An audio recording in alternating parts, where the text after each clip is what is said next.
안녕하세요. 유니버스입니다. 예전에 넷플릭스에서 아메리칸 팩토리라는 다큐멘터리를 봤는데요. 중국의 푸야오라는 기업이 미국 GM 공장을 인수하면서 시행착오를 겪는 내용입니다.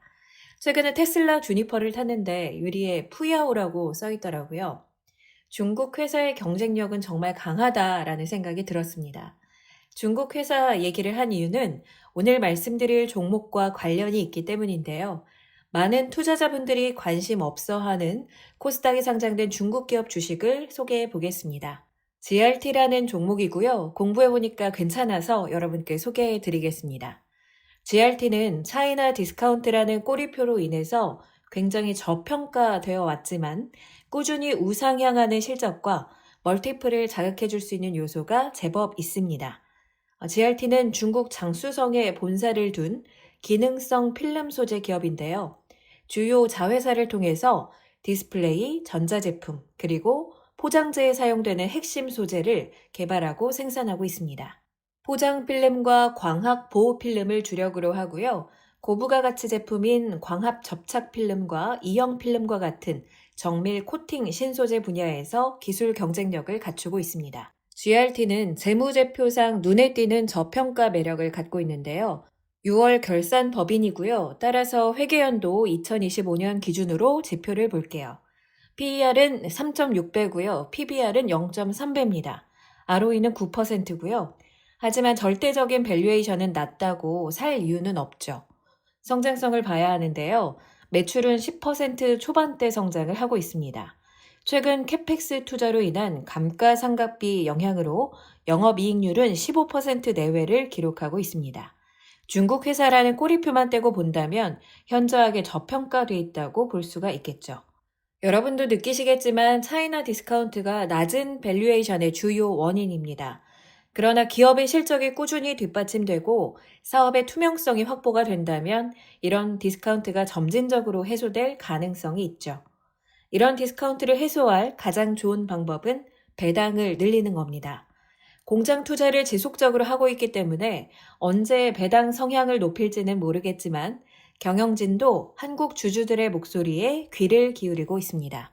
이제 제품에 대해서 말씀드려 볼게요. GRT는 단순 포장 필름에서 벗어나 고부가가치 광학 필름과 기능성 필름 비중을 지속적으로 확대하고 있습니다. 주요 매출처는 디스플레이와 전자제품 기업인데요. 특히 중국 디스플레이 산업의 성장에 발맞춰서 고객사들이 핵심 소재의 국산화를 추진하면서 GRT 제품에 대한 수요가 증가하고 있습니다. 향후 OLED 광학 소재와 정밀 도포 신소재와 같은 첨단 분야로의 사업 영역 확장을 하고 있다는 점도 주목할 만합니다. 최근에 GRT가 중국 내 AI 서버 제조업체와의 협력을 통해서 AI 관련 하드웨어 시장에서 입지를 확대할 가능성이 부각되고 있습니다.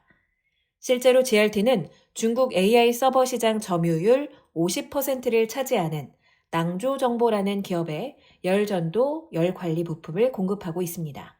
이 부분이 향후 주가에 긍정적인 모멘텀을 줄 수 있습니다.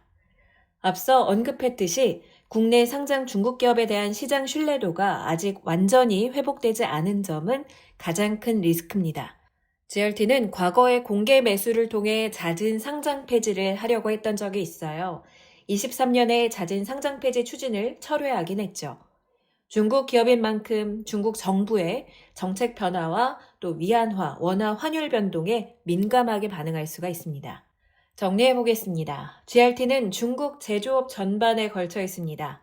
일본의 니토덴코와 한국의 율촌화학 공통점이 뭘까요?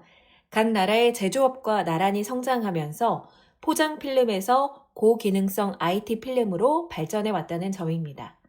GRT도 마찬가지인데요. 과거 중국 제조업이 저평가받던 시절이 있었지만 지금은 어떤가요? 기술의 발전 그리고 다양성, 확장성 측면에서 이제는 중국의 제조업이 디스카운트가 아닌 프리미엄을 받아야 할 시기가 왔다는 생각을 합니다. GRT는 현재 펀더멘털 대비 매우 낮은 밸류에이션을 가지고 있고요. 고부가가치 필름 분야에서 성장성과 AI 서버 관련 모멘텀까지 기대해 볼 수가 있습니다. 지금까지 유니버스였습니다.